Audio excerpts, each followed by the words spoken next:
স্বামীর কাছে খবর আসছে যে আপনি তো এই গ্রামের মাতবাড়ি করেন, বিচার আচার করতেছেন, আপনার বউ তো গোসল করতে গিয়ে পড়ে গেছে নদীর মধ্যে। তো লোকটা দৌড় দিয়েছে, দৌড়ে গেছে, যায় কয় যে কোন জায়গায় পড়ছে, কয় যে এইখানে পড়ছে। লোকটা তখন জোয়ারের পানি যাচ্ছিল এইদিকে, লোকটা দৌড় দিছে উল্টা দিকে। লোকেরা কয় যে মিয়া তোমার বউ পড়েছে এইখান থেকে জোয়ারের পানি এদিকে যায়, তুমি উল্টা দৌড়াও কেন? মাতবার বলছে যে দেখো এটা হচ্ছে আমাদের ইন্টারনাল অ্যাফেয়ার্স, এটা বুঝবা না। এই স্ত্রী সারাটি জীবন আমার উল্টা চলেছে। আমি যদি বলেছি 100, সে বলেছে 335। আমি যদি বলেছি এখন দিনের 12টা, সে বলেছে এখন রাত 3টা 35। সম্পূর্ণ উল্টা সারা জীবন যে চলেছে। সে যে নদীতে পড়ে জোয়ারে গেছে আমি তা বিশ্বাস করি না, উল্টাই গেছে। এই রকমের এক শ্রেণী আছে, স্বামী উল্টা থাকে, স্ত্রী উল্টা থাকে, এরকমও হয়। সুতরাং স্বামী এবং স্ত্রীর মধ্যে মহব্বত আর ভালোবাসা এটি মাবুদের একটি বিরাট নেয়ামত।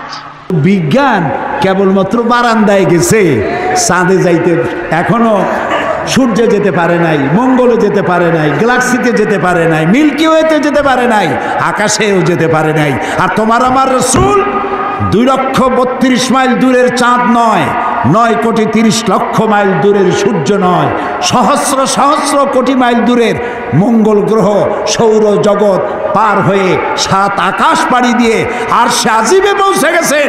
দুনিয়ার বিজ্ঞান কিয়ামত পর্যন্ত সেখানে পৌঁছতে পারবে না।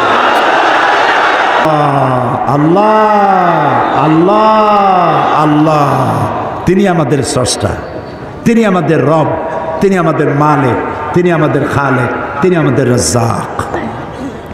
আল্লাহ তাআলা বলছেন দেখো নিজের দিকে তাকাও, কি সুন্দর করে আমি তোমাকে সুগঠিত করেছি। জিবরাইল, আল্লাহ তাকে প্রচন্ড ক্ষমতা দিয়েছেন, তাকে আল্লাহ তাআলা বলেছেন শাদীদুল কুওয়া, প্রচন্ড ক্ষমতা রাখেন। রূহুল আমিন, আল্লাহ তাআলা তার প্রশংসা করেছেন। নবী করিম সাল্লাল্লাহু আলাইহি ওয়াসাল্লাম বলেছেন আমি জিবরাইলকে সচক্ষে আসল সূরতে 2 বার দেখেছি, অরিজিনাল সূরতে 2 বার দেখেছি। পাখির যেমন 2টো ডানা থাকে, জিবরাইলের আমি 600 ডানা দেখেছি। এবং আকাশ থেকে জমিন পর্যন্ত পৌঁছাতে তার ডানা দিয়ে 2 বার মাত্র ঝাপটা মারে, আকাশ থেকে জমিনে এসে পৌঁছে যায়। আল্লাহর অফিস থেকে, আল্লাহর কাছ থেকে বাণী বহন করে নিয়ে এসে নবীদের কাছে পৌঁছায়ছেন কে? জিবরাইল আলাইহিস সালাম। এখন আল্লাহ তাআলা এই মানব গোষ্ঠীকে সৃষ্টি করে তাদের পথ দেখিয়ে দিয়েছেন। পথ দেখাবার জন্য 2টি রাস্তা, তিনি 2টি জিনিস দিয়েছেন। একটা হলো কিতাব আর একটা হলো নবী। কয়টা জিনিস?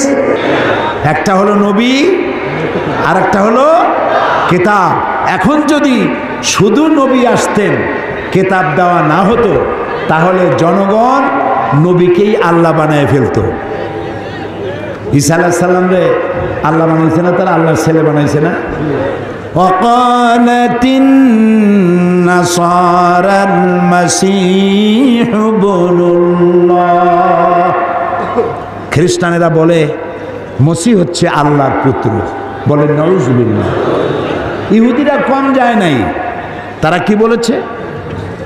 ওয়াকালাতিল ইয়াহুদু উযাইরুন ইবনুল্লাহ, ইহুদিরা বলেছে উযাইর হচ্ছে আল্লাহর পুত্র, বলেন নাউজুবিল্লাহ। এখন 2 দলে ঝগড়া লেগে গেল, ওরা বলে আমাদেরটা ঠিক, এরা কয় আমাদেরটা ঠিক।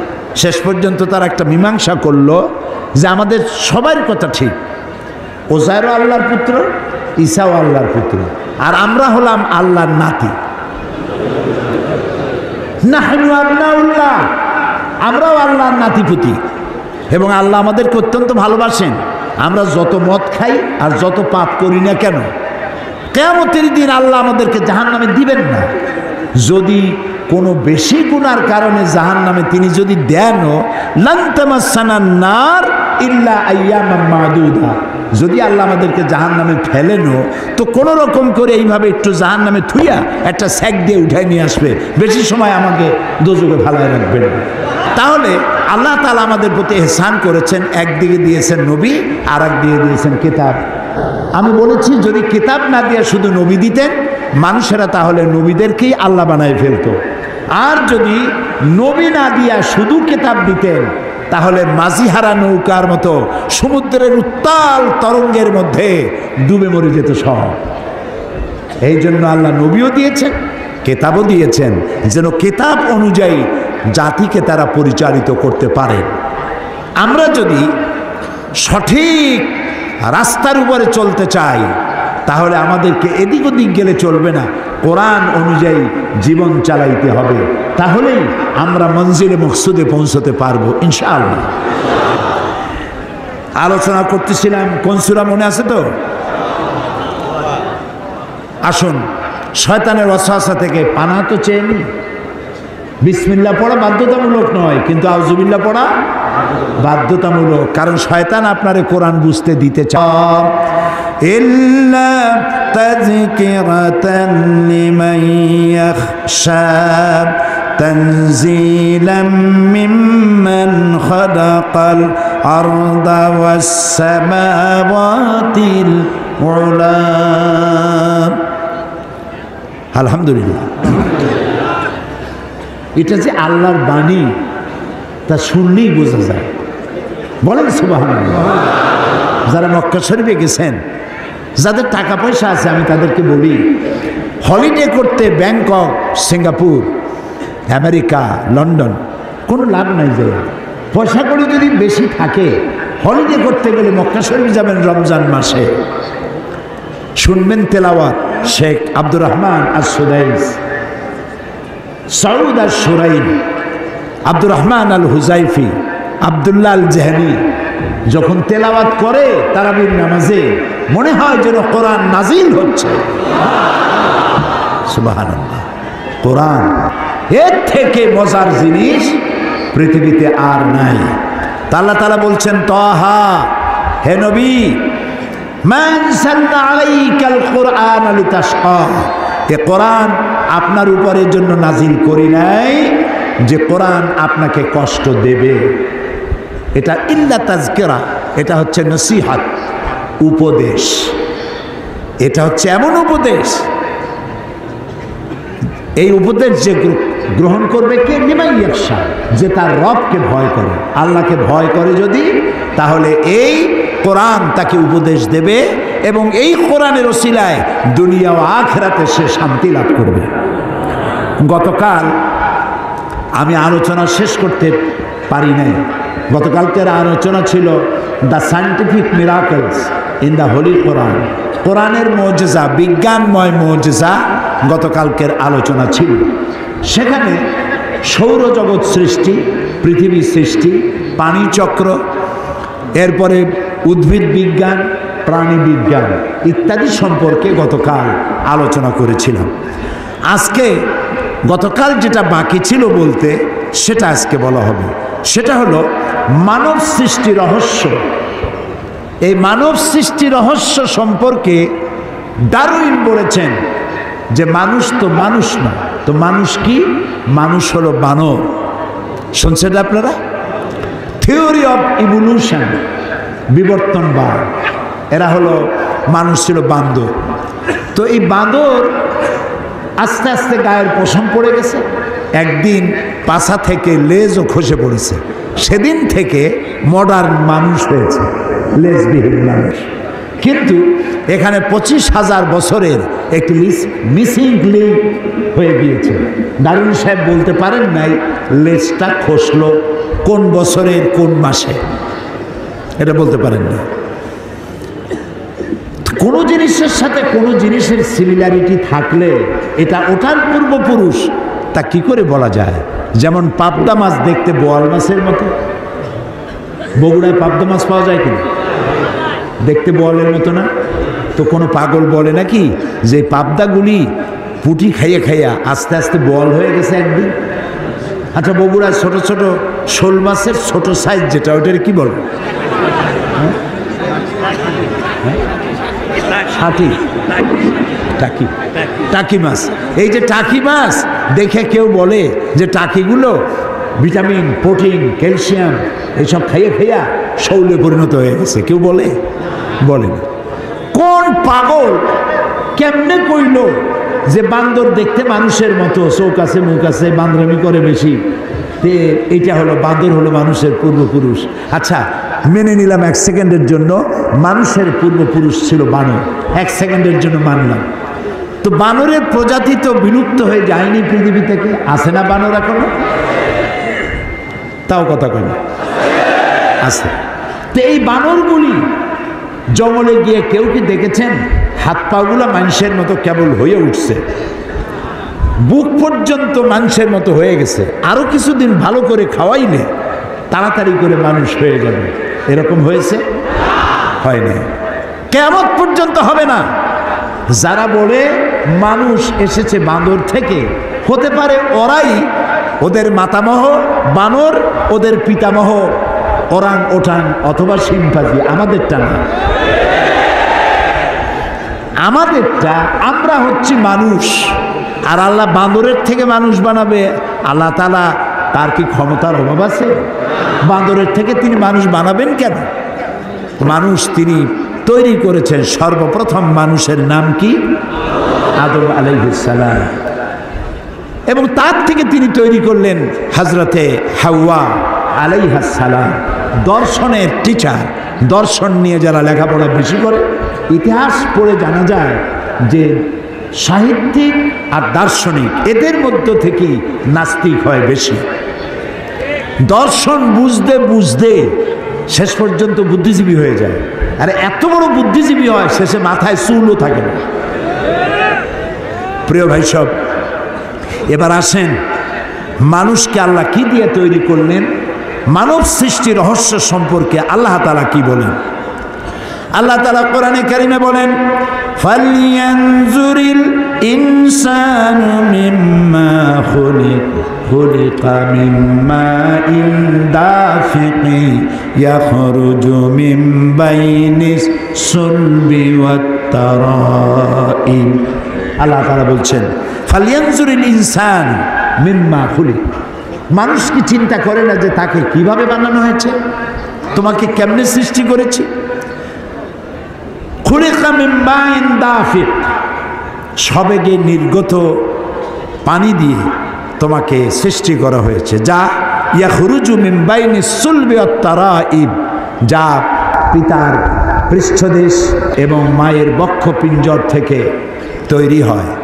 এবং এটা গিয়ে আল্লাহ তাআলা বলছেন পরবর্তীতে এটা গিয়ে মাতৃরেহেমের মধ্যে এটা পৌঁছে যায়। তারপরে কি হয়? আল্লাহ রাব্বুল আলামিন বলেন, ইয়াখলুকুকুম মিন বুতুনি উম্মাহাতিকুম খালকাম মিন বাদি খালকিন ফি যুলুমাতিন সালাস। আল্লাহ রাব্বুল আলামিন তোমার মায়ের পেটের ভিতরে তোমাকে সৃষ্টি করেছেন। ভ্রূণ তত্ত্ববিদরা বলেন যে স্পার্ম যেটা, শুক্রকীট যেটা, এটা মায়ের পেটের ভেতরে গিয়ে তিনটি পর্দার আড়ালে থাকে। বিজ্ঞান বলতেছে যে মায়ের পেটের ভিতরে তিনটা পর্দার আড়ালে থাকে। আজ থেকে 1450 বছর আগে কোরআন তার রাসূলের মাধ্যমে জানাচ্ছেন, ফি যুলুমাতিন সালাস, তিনটি অন্ধকার পর্দার আড়ালে স্পার্মটা থাকে। সুবহানাল্লাহ। এরপরে দেখুন, সুম্মা খালাকনান নুতফাতা আলাকাতান ফাখালাকনাল আলাকাতা মুদগাতান ফাখালাকনাল মুদগাতা ইযামা। আল্লাহ রাব্বুল আলামিন বলেন, এরপরে সেই নুতফা, শুক্রকীট, স্পার্ম, সুম্মা খালাকনান নুতফাতা আলাকাতা, এটাকে আলাকা, মুআল্লাক শব্দ থেকে এসেছে আলাকা। মায়ের পেটের যে জরায়ু, বাচ্চাদানি, সেই বাচ্চাদানিতে এটা সেটে থাকে, ঝুলে থাকে, মুআল্লাক থাকে, আলাকা। সুবহানাল্লাহ। আর ভ্রূণতত্ত্ববিদরা এখন বলছে যে এটা লটকে থাকে, এটা ঝুলে থাকে। তারপরে ফাখালাকনাল আলাকাতা মুদগাতান, এরপরে এটা রক্তপিণ্ড এবং গোশতপিণ্ডে পরিণত হয়ে যায়। ফাখালাকনাল মুদগাতা ইযামা, এরপরে সেই মুদগা থেকে হাড্ডি তৈরি হয়। হাড্ডি দিয়ে কচি কচি হাড্ডি দিয়ে বডি ফার্ম একটা স্ট্রাকচার তৈরি করা হয়, বডির স্ট্রাকচার। এরপরে আল্লাহ বলছেন ফাকাসাউনাল ইযামা লাহমা, এরপরে হাড্ডির উপরে গোশত দিয়ে চামড়া দিয়ে একটা মানুষের আকৃতি আমি মায়ের পেটে তৈরি করে দেই। তারপরে যখন 6 মাস কি 4 মাস 5 মাস বয়স হয়ে গেল, তখন তার মধ্যে রূহ দিয়ে দিই, প্রাণের সঞ্চার হয়েছে। এখন তার খাবারের প্রয়োজন, সে খাবে কি? তার শ্বাস প্রশ্বাসের ব্যবস্থা করি, খাবে কি? সেজন্য তাকে যেখানে রাখা হয় ওই জায়গাটাকে আল্লাহ তাআলা বলেছেন ফি কারারিম মাকিন, সুরক্ষিত জায়গা। কোনো পলিউশন অথবা কোনো রোগের জার এখানে প্রবেশ করার কোনো সুযোগ নাই। খাবে কি? সেজন্য আল্লাহ তাআলা বলছেন ওর নাভির সাথে আর ওর মায়ের নাভির সাথে একটা তার দিয়ে জোড়া লাগায় দেয়, মায়ের মাসিক অসুখকে বন্ধ করে দেয়। ওখান থেকে রক্ত এসে বাচ্চার শরীরকে ডেভেলপ করে, এটাকে আরো বেশি সুন্দর করে সুগঠিত করে। গ্রামে করে কি, পুত্রবধূ অথবা মেয়ে যখন গর্ভবতী হয় তখন শাশুড়িরা বলে এ কম খাও, বেশি খাও না, তাহলে ডেলিভারিতে কষ্ট হবে বেশি। তো মারাত্মক ভুল। এখন তো সে একা খায় না, তার খাবার দিয়ে তার বাচ্চাও খায়। এজন্য এই সময় তাকে বেশি ভিটামিনযুক্ত প্রোটিন সমৃদ্ধ খাদ্য তাকে দিতে হবে, তাহলে সন্তানের বডি ফরমেশন আরো সুন্দর করে সুগঠিত হবে। আপনার হাতের আঙ্গুল থেকে শুরু করে বাহু পর্যন্ত কয়টা জোড়া বলতে পারেন? গুনে দেখেন নাই তো, অথচ আপনারই হাত। এই হাতের মধ্যে 6টা জোড়া আল্লাহ দিয়েছে। এই জোড়াগুলি যদি না দেওয়া হতো তাহলে ক্ষতি কি ছিল? ক্ষতি এই ছিল আঙ্গুলে কোনো জোড়া নাই, এটা হাত হতো না, কাটা চামচ হইতো। কোনোই তো জোড়া নাই, এটা হাত হতো না, এটা একটা লাঠি হতো। ভাত খাবেন কি করে? ভাত মাখাবেন কি করে? মুখে দিবেন কি করে? 2 জন সামনাসামনি বসবেন, একজন আরেকজনের মুখে উঠাই দিবেন। নিজের খাবার হাত ক্লোজ হয় না বলে নিজের খাবার নিজের মুখে তুলে দিতে পারবেন না। সুবহানাল্লাহ বলবেন না? সুবহানাল্লাহ বলবেন না? আল্লাহ রাব্বুল আলামিন বলেন সুগঠিত করলাম, সুন্দর করলাম। এরপরে মায়ের পেট থেকে মাস দিন যখন পূর্ণ হয়ে গেল, সুম্মা নুখরিজুকুম তিফলা, বাচ্চার আকারে মায়ের পেট থেকে বের করে নিয়ে আসলাম। সুবহানাল্লাহ। মায়ের পেট থেকে বেরিয়ে আসলে এখন তুমি খাবে কি? মায়ের পেটে যখন ছিল তখন খাবারের লাইন ছিল কয়টা বলেন? একটা লাইন ছিল। মায়ের পেট থেকে যখন বেরোলেন তখন সে লাইনটা কেটে দিয়েছে না? একটা লাইন কেটে গেছে, যাও খাইতো, লাইনটা কাটা। এখন খাবে কি? আমার আল্লাহ রাব্বুল আলামিন এমন আল্লাহ, আপনি পৃথিবীতে আসার সঙ্গে সঙ্গে মায়ের পেটের ভিতরে থাকাকালীন সময় যে লাইনটা ছিল লাইন কেটে দেওয়া হলো। এবার আল্লাহ রাব্বুল আলামিন মায়ের বুক থেকে সন্তানের খাবারের জন্য ডবল লাইন চালু করে দিলেন। মাতৃস্তনের বোটায় একটা ছিদ্র দিলে অনেকগুলি দুধ বেরিয়ে এসে গলা আটকে যেত, বাচ্চা তুমি। সেজন্য আমি আল্লাহ ওই স্তনের বোটার মধ্যে সূক্ষ্ম সূক্ষ্ম 32টি ছিদ্র করেছি, যাতে করে আস্তে করে চোষা দিলে দুধ এসে তোমার পেট ভরে যায়। এর মধ্যে রয়েছে পানি, এর মধ্যে রয়েছে ক্যালসিয়াম, এর মধ্যে রয়েছে ভিটামিন, এর মধ্যে রয়েছে আয়রন, এর মধ্যে রয়েছে রোগের প্রতিষেধক, রোগকে প্রোটেক্ট করার মতো ক্ষমতা এই দুধের মধ্যে আল্লাহ তাআলা দিয়ে দিয়েছেন। সুবহানাল্লাহ। যে মায়ের দুধ খেয়ে বড় হলে, আহারে সেই মাকে ভুলে যেও না। এ মা হচ্ছে এমন মা যিনি বাচ্চাকে ঘুম না পড়াইয়া নিজে ঘুমান না, বাচ্চাকে গোসল না করাইয়া নিজে গোসল করেন না, বাচ্চাকে না খাওয়াইয়া নিজে খান না। অনেক লক্ষ্মী ছাড়া পুরুষ আছে স্ত্রীর কথা মতো মায়ের সাথে কথা বলা বন্ধ করে দেয়। অবশ্য বগুড়ায় এরকম নাও থাকতে পারে, এগুলো কপাল পড়া। এগুলো কি বলেন? কপাল পড়া। তুমি মায়ের সাথে কথা বন্ধ করছো। আবার কেউ কেউ বলে এই বুড়িটা মরে না কেন?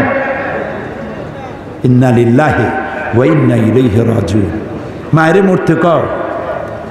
তোমার যখন অসুখ হয়েছিল, টাইফয়েড হয়েছিল, চিকিৎসায় কাজ হয় না, সবাই ঘুমায় গেছে, তোমার মা তোমার কাছে বসে তাহাজ্জুদের নামাজ পড়ে সূরা ইয়াসিন তেলাওয়াত করে চোখের পানি দিয়া বুক ভাসাইছে আর বলেছে, আল্লাহ আমার জীবনের বিনিময়ে আমার বাসারে তুমি বাঁচাইয়া দাও, আমার কলিজার টুকরা সন্তানটাকে দয়া করে তুমি বাঁচাইয়া দাও।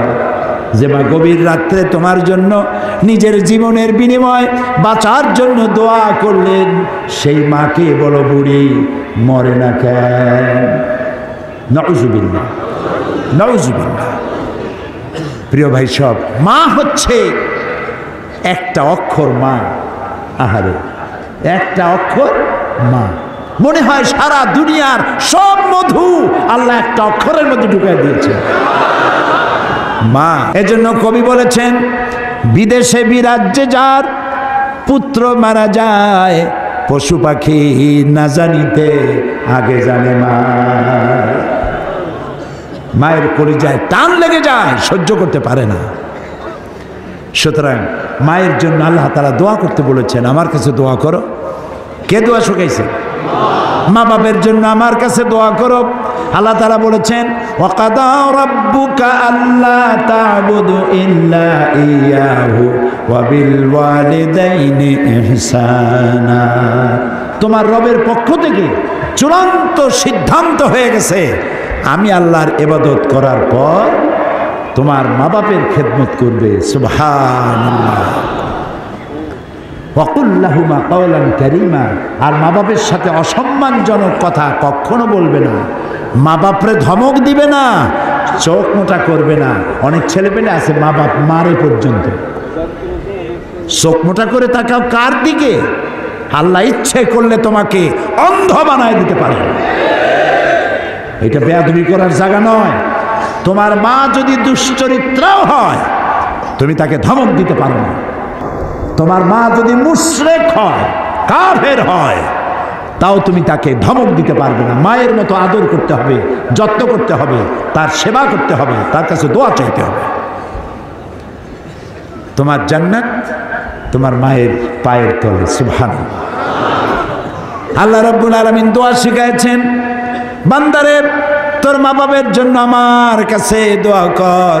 রব্বিরহামহুমা কামা রব্বায়ানি সগীরা। পড়েন সবাই, রব্বিরহামহুমা কামা রব্বায়ানি সগীরা। আল্লাহ তাআলা আমার মা বাপ আমার অসহায় কালে আমাকে যে যত্ন করেছেন। আমরা অসহায় ছিলাম না, ক্ষুধা লাগলে বলতে পারতাম না যে মা ক্ষুধা লাগছে। পৌষ মাসের শীতে পেশাবের মধ্যে পড়ে আছি, পায়খানার মধ্যে পড়ে আছি, আমি বলতে পারি না যে আমি কষ্টে আছি। তা আমার অসহায় কালে আমাকে মারে নাই, ধরে নাই, আছাড় মারে নাই, আমাকে যত্ন করেছে। আহারে, হায় আল্লাহ, আমার অসহায় সময় যে মা বাবা আমাকে যত্ন করলেন, আদর করলেন, আমার মা বাবা আজ বার্ধক্যে পৌঁছে গেছে অথবা মারা গেছে, তাদেরকে তোমার রহমতের কোলে লালন পালন করো। পাগলেরা কয় কি বলে যে মুহাম্মদ সাল্লাল্লাহু আলাইহি সাল্লাম তো মধ্যযুগে আসছে, তখন বিজ্ঞান ছিল না। সেই যুগের কথাগুলি এখন কি মানা যায়? এখন বিজ্ঞানের যুগ। আরে বাবা, তোমার বিজ্ঞান গেছে কতদূর? আমি মাঝে মধ্যে বলি, বিজ্ঞান গেছে কই? বিজ্ঞান গেছে কেবলমাত্র চাঁদে, মঙ্গল গ্রহে যাইতে পারে নাই। স্পুটনিক পাঠাইছে, আর প্রথম একটা কি পাঠিয়েছিল, নাম কি মনে আছে? হ্যাঁ, পাথফাইন্ডার। হ্যাঁ, এগুলো মনে রাখবেন, কাজে লাগবে, আমাকে অন্তত সাহায্য করতে পারবেন। তো পাথফাইন্ডার গেছে প্রথম, তারপরে স্ফুটনিক পাঠায়ছে। পৃথিবী থেকে 49 কোটি মাইল দূরে হলো মঙ্গল গ্রহ, 49 কোটি মাইল। সেইখানে গেছে পাথফাইন্ডার। ওটার 6 চাকার একটা গাড়ি, ওজন কম, ভিতরে ক্যামেরা আছে। ওটা গিয়া নামার পরে সেখানে বসে সে ছবি উঠাচ্ছে মঙ্গল গ্রহে, আর ছবিগুলিকে ট্রান্সমিট করছে ওয়াশিংটনে অথবা হিউস্টনে, নাসায়। হিউস্টন ইউনিভার্সিটিতে আমি প্রোগ্রাম করেছি, এবং হিউস্টন ইউনিভার্সিটির কাছেই হলো মহাশূন্য গবেষণাগার। নীল আর্মস্ট্রং, মাইকেল কলিন্স যে রকেটে করে চাঁদে প্রথম অবতরণ করছিলেন, সেই রকেটেও আমি উঠছি, এবং ওই চাঁদের মধ্য থেকে তারা মাটি নিয়ে আসছে। সেই মাটি, পাথর, অন্যান্য পদার্থ দূর করে শুধু মাটি একটা বক্সের মধ্যে রেখে তাতে আলু, টমেটো আর ভুট্টা লাগাইছে। এর দ্বারা তারা প্রমাণ করেছে যে ওখানে মাটি আছে। তাই বলে চাঁদে কেউ টমেটোর চাষ করতে পারবে না। অন্যের স্ত্রীর দিকে তাকালে কাম ভরে, খারাপ নজরে তাকালে জেনার গুনাহ হবে, হাত দিয়া ধরলে কাম ভাবে জেনার গুনাহ হবে। কিন্তু কোন স্বামী যদি তার স্ত্রীর দিকে প্রেম ভরে, ভালোবাসা ভরে তাকায়, আর স্ত্রীর হাতকে প্রেম আর ভালোবাসার সাথে যদি স্ত্রীর হস্ত ধারণ করে, কিতাবে এসেছে স্বামী এবং স্ত্রীর উভয়ের সগীরা গুনাহ আল্লাহ রাব্বুল আলামিন মাফ করে দেন। আল্লাহ পাক বলছেন, আমি তোমাদের থেকে তোমাদের জোড়া, তোমাদের স্ত্রীদেরকে পয়দা করেছি এবং পরস্পরের প্রতি ভালোবাসা এবং মহব্বত সৃষ্টি করে দিয়েছি। আজকে কথা উঠেছে সমাজে, আজকে কথা উঠেছে নারীর অধিকার নিয়ে। বলা হচ্ছে ইসলাম নারীকে, নারীর অধিকার ক্ষুণ্ণ করেছে, বলে না? বলে কিনা বলেন? আমাদের দেশে এই জন্য নারী পক্ষ, নারী সমাজ, নারী আন্দোলন পরিষদ, তারপরে এরকম অনেক আন্দোলন তারা বানিয়েছে, আর পত্র পত্রিকায় নানান রকমের ইসলাম সম্পর্কে তারা লিখছে। একটা পত্রিকা আজকে সকালে আমাকে একজন দিল, তার মধ্যে লিখেছে, হাদিসের বরাত দিয়েছে, তার মধ্যে লিখছে যে রাসূলুল্লাহ বলেছেন পৃথিবীর সব কিছু হচ্ছে ভোগের সামগ্রী, সেই ভোগের মধ্যে উত্তম ভোগের সামগ্রী হচ্ছে নারী। নাউযুবিল্লাহি মিন যালিক, এমন কথা রাসূলুল্লাহ বলেন নাই। হাদিসের নাম দিয়া তারপরে হুজুর যা বলেন নাই সেই সব কথা বলে বলে নারীদেরকে ইসলামের প্রতি বীতশ্রদ্ধ করাবার জন্য চেষ্টা চালানো হচ্ছে। অথচ নারীদের ব্যাপারে মুহাম্মদ সাল্লাল্লাহু আলাইহি ওয়াসাল্লাম সবচাইতে উত্তম কথা বলেছেন। এত সুন্দর কথা পৃথিবীতে আর কেউ বলে নাই, আর কেউ বলে নাই। আছে আবার বারবার মেয়ে হয় বলে আমাদের দেশে তালাকের ঘটনা পর্যন্ত আছে। বারবার মেয়ে হয়, ছেলে হয় না মোটেও, তালাক দিয়ে দেয়। আচ্ছা, ওই মেয়েটারই, ওই স্ত্রীরই যদি এখানে হাত থাকে ছেলে বা মেয়ে হওয়ার ব্যাপারে, মানুষের যদি হাত থাকে, তাহলে দায়ী শুধু স্ত্রী হতে যাবে কেন? পুরুষ তুমিও তো দায়ী। তাহলে আসলে ছেলে এবং মেয়ে হওয়ার জন্য স্বামী এবং স্ত্রী কেউ দায়ী নয়। ব্যাপারটি আল্লাহ। ব্যাপারটি কার? আল্লাহ রাব্বুল আলামিন বলেছেন, আমি যাকে খুশি কন্যা দান করি, যাকে খুশি শুধু ছেলে দান করি, যাকে খুশি তারে ছেলেও দেই, মেয়েও দেই, আর যাকে খুশি আমি কিছুই দেই না। এ সবটাই আমার হাত। সুতরাং রাসূল পাক সাল্লাল্লাহু আলাইহি ওয়াসাল্লাম বলেছেন, খবরদার মেয়েদের বাপকে, মেয়ের বাপকে গালি দিও না। বারবার মেয়ে হয় বলে অনেকে মেয়ের বাপকে গালি দেয়, তাচ্ছিল্য করে, টিটকারি করে। হুজুর বলেছেন মেয়ের বাপকে বিদ্রুপ করো না, গালি দিও না, যেহেতু আমি মুহাম্মদ সাল্লাল্লাহু আলাইহি ওয়াসাল্লাম মেয়েদের বাপ।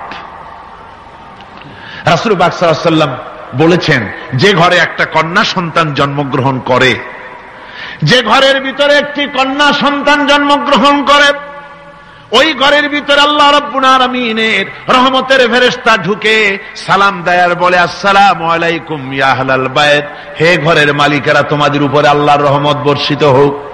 রহমতের ফেরেশতারা ঘরের ভিতরে প্রবেশ করে কন্যা সন্তানটির মাথার উপরে হাত বুলায় আর বলতে থাকে, এই দুর্বল দেহ একটি দুর্বল দেহের ভেতর থেকে বেরিয়ে এসেছে, এই কন্যা সন্তানটিকে যে লালন পালন করবে আল্লাহ রাব্বুল আলামিন তাকে শান্তিতে রাখবেন।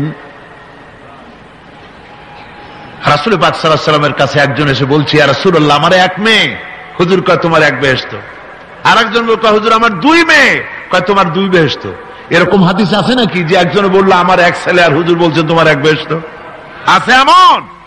সুতরাং মেয়েকে কি মর্যাদা দিয়েছে ইসলাম।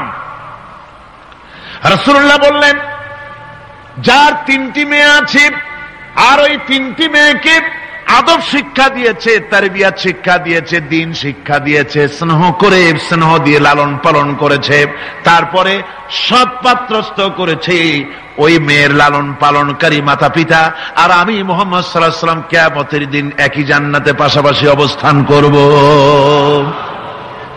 সুবহানাল্লাহি ওয়া বিহামদিহি। মেয়ের ব্যাপারে রাসূলুল্লাহ এত কথা বলেছেন, নারীদের ব্যাপারে এত কথা বলেছেন। হুজুর বলেছেন, তোমরা যখন সফরে যাবে, সফর থেকে আসার সময় আমরা অনেকে হাদিয়া তোহবা নিয়ে আসি, জামা কাপড় মিষ্টি চকলেট ইত্যাদি আমরা নিয়ে আসি, আনি না? কি বলেন, আনি না? আল্লাহর নবী বলেছেন, বাইরের থেকে সফর থেকে বাজার থেকে হাদিয়া তোহবা ঘরের জন্য জানবে, এনে যখন তোমরা তা দেওয়া শুরু করবে সর্বপ্রথম মেয়ে থেকে দেওয়া শুরু করবে, মেয়েকে আগে দাও।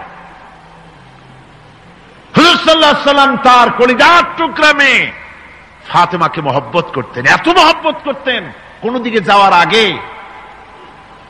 সকলের সঙ্গে দেখা করে শেষে দেখা করতেন হযরত ফাতেমার সঙ্গে। আবার সফর থেকে ফিরে এসে সর্বপ্রথম তিনি দেখা করতেন হযরত ফাতেমা রাদিয়াল্লাহু তাআলা আনহার সঙ্গে। একবার হযরত আলী এবং হযরত ফাতেমার মধ্যে মনোমালিন্য হলো, হুজুরের মুখটা মলিন হয়ে গেল, রাসূল পাকের মুখ মলিন হয়ে গেল। হুজুর সাল্লাল্লাহু আলাইহি ওয়াসাল্লাম ঘরের মধ্যে প্রবেশ করলেন, হযরত আলীর ঘরে হযরত ফাতেমা এবং আলীকে এক জায়গায় বসালেন। কিছুক্ষণ পর হুজুর বেরিয়ে এলেন, হুজুরের মুখে হাসি। সাহাবায়ে কেরাম বললেন, হুজুর একটু আগে আপনার মুখ মলিন দেখেছি, এখন খুব উৎফুল্ল মনে হচ্ছে। হুজুর বলছেন, আমি তাদের মধ্যে মনোমালিন্যটা দূর করে দিয়ে এসেছি। ফাতেমা আমার কলিজার টুকরা, যে ফাতেমাকে ব্যথা দেয় সে আমি মুহাম্মদ সাল্লাল্লাহু আলাইহি ওয়াসাল্লামকে ব্যথা দেয়।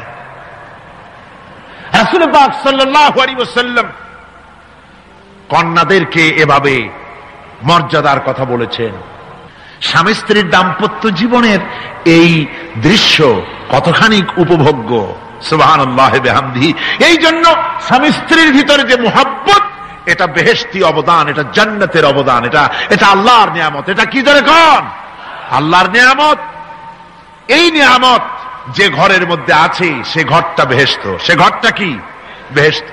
আর আপনার ঘরের মধ্যে রেডিও আছে, টিভি আছে, ফ্রিজ আছে, ডিসি আছে, এসি আছে, কত কিছু আছে, কিন্তু স্বামী স্ত্রীর মধ্যে সাপে আর বেজির সম্পর্ক, দাঁড় কুমড়ার সম্পর্ক, এই ঘরটা জাহান্নামের শামিল।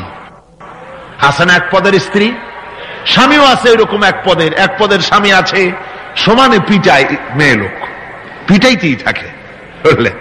রাসূলুল্লাহ বলেছেন, খবরদার স্ত্রীদেরকে মেরো না, দাসীদের মতো প্রহার করো না। তাহলে আগামী রাত্রে যখন তার কাছে তুমি যাবে তখন কি তোমার শরম করবে না? রাসূল পাক সাল্লাল্লাহু আলাইহি ওয়াসাল্লাম নারী পুরুষের সমান অধিকার দিয়েছে। ভালোবাসা এবং মহব্বত থাকতে হবে, একে অপরের উপরে বাজিমাত করার প্রতিযোগিতা থাকা উচিত নয়। স্বামী হয়েছেন বলে তিনি একেবারে নওয়াবজাদা নসরুল্লাহ খান হয়ে যাবে তা না। আবার স্ত্রী স্বামীকে গোলাম হিসাবে ব্যবহার করবে তাও না। ভালোবাসা, শ্রদ্ধা, পারস্পরিক মহব্বত হিসেবে মর্যাদা সমান রাখা হয়েছে। কিন্তু মাঝে মধ্যে দেখা যায়, কিছু অভিযোগ পাওয়া যায়, স্ত্রীরা এমনও করে স্বামীকে একেবারে গোলামদের মতোই রাখে। এই রকমের এক শ্রেণীর আছে। সমান অধিকারের চিন্তা নিয়ে স্বামী নির্যাতনের কোনো প্রশ্নই ওঠে না। রাসূলুল্লাহ আবার মর্যাদা পুরুষের এক ধাপ বাড়ায় দিয়েছেন। আল্লাহর নবী বলেছেন, এই পৃথিবীতে মানুষকে যদি আমি মানুষের সামনে সেজদা করার জন্য যদি অর্ডার করতাম, তাহলে দুনিয়ার সমস্ত নারীদেরকে অর্ডার করতাম তার স্বামীকে সেজদা করার জন্য। মর্যাদা বাড়ানো রয়েছে। কিন্তু অধিকার সমান, সমান অধিকার দেওয়া হয়েছে। ইসলাম নারীর অধিকার দিয়েছে, স্বামী স্ত্রীর মহব্বত এবং ভালোবাসা সৃষ্টি করে দিয়েছেন। এটা আল্লাহর নিয়ামত। আমার বন্ধুগণ, আজকে আমার সমাজে বলা হচ্ছে নারীদেরকে ঠকাইছে ইসলাম। বলে কি দিয়ে ঠকানো হলো? বলে ইসলাম ঠকিয়েছে একটা ছেলে সমান দুইটা মেয়ে। একটা ছেলেতে যা পাবে দুইটা মেয়েতে তাই পায়, এই জন্য মেয়েকে ঠকানো হয়েছে। একথা বলেছেন আমাদের দেশের সুপ্রিম কোর্টের একজন চিফ জাস্টিস, অবসরপ্রাপ্ত, নাম নেব না আমি। তো আমরা এটা শোনার পরে বললাম যে বাংলাদেশ পৃথিবীর দ্বিতীয় বৃহত্তম মুসলিম দেশ, এই দেশের সুপ্রিম কোর্টের চিফ জাস্টিস হয়ে কোরআন সম্পর্কে জ্ঞান এত নগণ্য, এত কম, এত পুর, তার জ্ঞানের এই বহর দেখে আমাদের শুধু করুণাই হয়। কোরআনে কারীমের এক জায়গায় তিনি দেখেছেন এক ছেলে সমান দুই মেয়ে, কিন্তু মেয়েকে যে আরো অনেক জায়গা থেকে দেওয়া হয় তা কি লক্ষ্য করো নাই?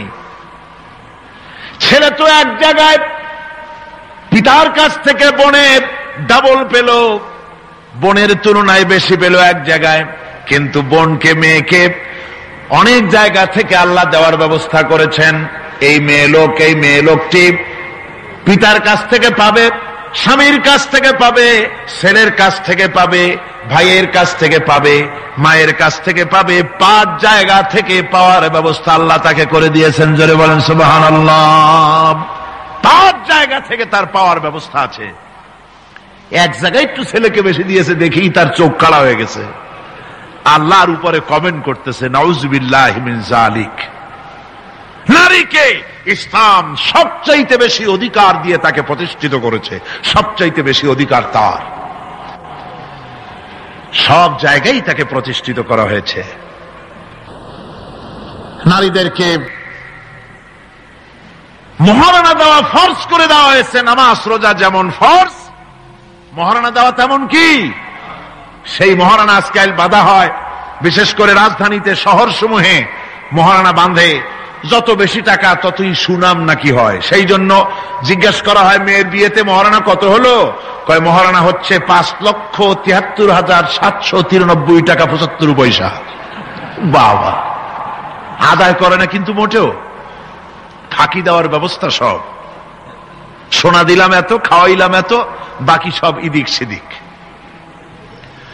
মনে রাখবেন মুসলমানেরা, মহারণা দেওয়া নামাজ রোজার মতোই অবশ্য পালনীয় একটি কর্তব্য আল্লাহ রাব্বুল আলামিন করে দিয়েছেন। কোন স্বামী যদি মহারণা ধার্য করার পর যদি আদায় না করেন, স্ত্রী যদি স্বেচ্ছায় মহারণার টাকা মাফ না করে দেয়, তাহলে কিয়ামতের দিন ওই স্বামীকে আল্লাহর দরবারে জেনাকারের কাতারে দাঁড়াতে হবে। বাড়িতে অসুখ বিসুখ হয়েছে, বিয়ে শাদী ইত্যাদি সব খরচ কার? স্ত্রী কোটিপতি হলেও তার দায় দায়িত্ব নাই, ইসলাম বাধ্য করে নাই তাকে। সুতরাং কি করে ঠকালো ইসলাম তাকে? ইসলাম তাকে ঠকায় নাই, ইসলাম মোটেই তাকে ঠকায়নি, ইসলাম তাকে জিতিয়ে দিয়েছে। মহারণার কথাই বলতেছিলাম।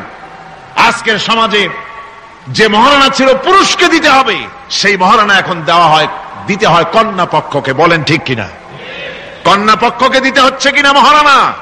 ছেলে যখন বিয়ে পাশ করে, MA পড়াশোনা করে, ম্যাট্রিক যখনই পড়ে, তখনই ছেলের বাপ একটু একটু হা করা শুরু করে, তারপরে বিয়ে আরেকটু হা করে, এরপর MA, তখন কুমিরের মতো হা করে।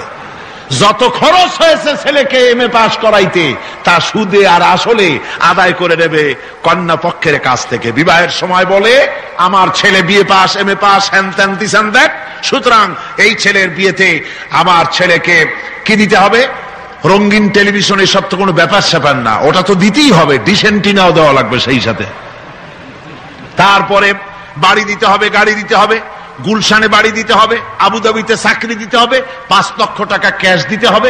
মানে চাইতে চাইতে বাড়ির মুড়া ছাটাখানা বাদে আর সব দাবি করে, সব দিতে হবে। এইভাবে দাবি করে নেওয়া হারাম। এভাবে দাবি করে নেওয়া কি? জোরে বলেন কি? এর চাইতে ছোট লোকই, এর চাইতে বেহায়া আর কোন পুরুষ হতে পারে না যারা কন্যা পক্ষের কাছ থেকে দাবি করে যৌতুক আদায় করে। এর নাম যৌতুক নয়, এ হচ্ছে মানবতার প্রতি কৌতুক। আজকে মানবতার প্রতি এই কৌতুক করা হচ্ছে। অনেক গরিব মানুষ 5টা 6টা মেয়ে 30-40 বছর বয়স হয়ে গেছে, বিয়ে দিতে পারে না যৌতুকের কারণে, আর জেনা ব্যভিচার বাড়তে থাকে। বলুন ঠিক কিনা? আপনারা নিশ্চয়ই জানেন শূকরের মাংস মুসলমানের জন্য খাওয়া কি? সবাইকে বলতে হবে শূকরের মাংস খাওয়া কি? মুসলমানদের জন্য পায়খানা খাওয়া কি? মনে রাখুন ভালো করে, শূকরের মাংস খাওয়া আর পায়খানা খাওয়া মুসলমানদের জন্য যেমন হারাম, কন্যা পক্ষের কাছ থেকে দাবি করে যৌতুক আদায় করা ঠিক তেমন হারাম।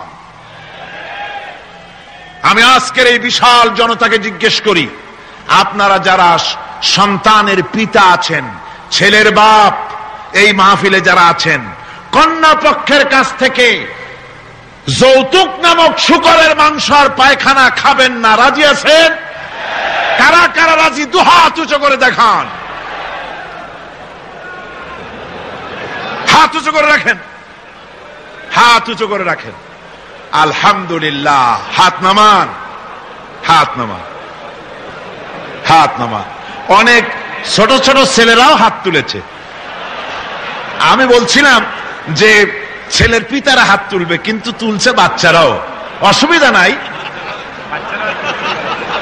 লক্ষ পিতা ঘুমিয়ে আছে সব শিশুদের অন্তরে, ওরাও বাপ হবে একদিন। আজকের ওয়াদা, যখন তারা ছেলের বাপ হবে, আল্লাহ তখন যেন তাদের স্মরণ করিয়ে দেন। জোরে কোন আমিন, আরো জোরে বলেন আমিন। সমাজ থেকে এই যৌতুক নামক অভিশাপকে নির্মূল করতে হবে, তাহলেই নারীর অধিকার প্রতিষ্ঠিত হবে। ওই নির্বাচিত কলমের লেখিকা, ওই দুষ্ট মহিলা, সে লিখছে নারীদের অধপতন দেখে তার খুব খারাপ লাগে, সেজন্য সে বলছে নারী শুধু ধর্ষণ, নারীরা ধর্ষিতা হবে শুধু তা হতে পারে না, নারী এবার পুরুষদের ধর্ষণ করবে। লিখেছে, লিখেছে, আমি মোটেই বানিয়ে কথা বলছি না। পুরুষকে ধর্ষণ করবে, পুরুষকে কুড়ে কুড়ে খেতে হবে। পরে আমি খবর নিলাম যে পুরুষের উপরে এই মহিলা এত খেপা কেন। আমি খবর পেলাম 8টা-10টা স্বামীর থেকে সে বিদায় হয়েছে। আল্লাহর লানত! এই মেয়ে লোকটি লেখে আর পত্রিকাগুলি তা ছাপে। জঘন্য যে সব পত্রিকায় সব ওই লেখিকার লেখা ছাপা হয়, ওই পত্রিকা পড়া তো দূরের কথা, মুসলমানদের ওই পত্রিকা দিয়া কুলুক নেওয়া জায়েজ নাই।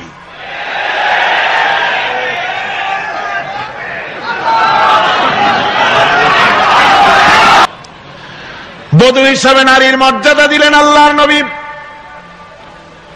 তালাক দেওয়ার অধিকার শুধু পুরুষকে দেওয়া হয় নাই। যদি মনে করেন ভুল করবেন, বিবাহ করেছেন বলে কথায় কথায় তালাক দিবেন, জায়েজ নাই। আল্লাহর নবী বলেছেন আল্লাহর কাছে 2টা হালাল হলো, জঘন্যতম নিকৃষ্টতম হালাল। একটা হচ্ছে ভিক্ষাবৃত্তি, আর একটা হচ্ছে তালাক। জঘন্য হালাল, কথায় কথায় তালাক দেওয়া যাবে না। আল্লাহ পাক বলছেন, এই কোরআনে আছে, আল্লাহ পাক বলছেন তোমরা পরস্পরের অনুগ্রহ ভুলে যেও না। অর্থাৎ এর ভাবার্থ হচ্ছে কোন ব্যাপারে স্ত্রীর উপরে যদি অসন্তুষ্ট হও, চূড়ান্ত সিদ্ধান্ত নিও না। স্ত্রীর আজকের একটা ব্যবহারে তোমার মন খারাপ হয়েছে, চূড়ান্ত সিদ্ধান্ত নিও না। এই স্ত্রীর অনেক অবদান তোমার উপরে আছে, সেই সব ভালো কথাগুলি স্মরণ করে আজকের এই জিনিসটাকে ভুলে যাও। সুবহানাল্লাহ ওয়া বিহামদিহি। ইসলাম চায় স্বামী স্ত্রীর পারস্পরিক মোহব্বত চায়, ভালোবাসা চায়। নারীকে মর্যাদা দেওয়া হলো কন্যা হিসাবে, বধূ হিসাবে। এবার মাতা, মা হিসাবে মর্যাদা কার? নারীর। কার মর্যাদা? আল্লাহর নবীর কাছে প্রশ্ন হলো, ইয়া রাসূলুল্লাহ, খেদমত করব কার? হুজুর বলেন তোমার মায়ের। তারপরে কার? তোমার মায়ের। তারপরে কার? তোমার মায়ের। তারপরে কার? হুজুর বলেন তোমার পিতার। এবার আপনারা বলেন মায়ের মর্যাদা রাসূলুল্লাহ কয় গুণ বাড়ায়া দিলেন? কয় গুণ? 3 গুণ বাড়িয়ে দিয়েছে। সুবহানাল্লাহ কইতে ইচ্ছে করে না? মর্যাদা এত বাড়ালেন আল্লাহর নবী। নবীজির কাছে একজন ইয়ামেন থেকে একজন সাহাবী এসে বলেন, ইয়া রাসূলুল্লাহ, এই আমার বুড়ি মা হাঁটতে পারে না, চলতে পারে না, এই মায়ের কাঁধে করে আমি ইয়ামেন থেকে এসেছি, মাকে কাঁধে করে আমি আরাফাতের ময়দানে উকুফে আরাফা করেছি, মিনা মুজদালিফায় অবস্থান করেছি, এরপরে আল্লাহর ঘর তওয়াফ করেছি, সাফা মারওয়া সাই করেছি, হজের সমস্ত অনুষ্ঠান মাকে কাঁধে করে করেছি। ইয়া রাসূলুল্লাহ, মায়ের হক আদায় হয়েছে নাকি? আল্লাহ রাসূল বললেন, না, মায়ের হক আদায় হয় নাই।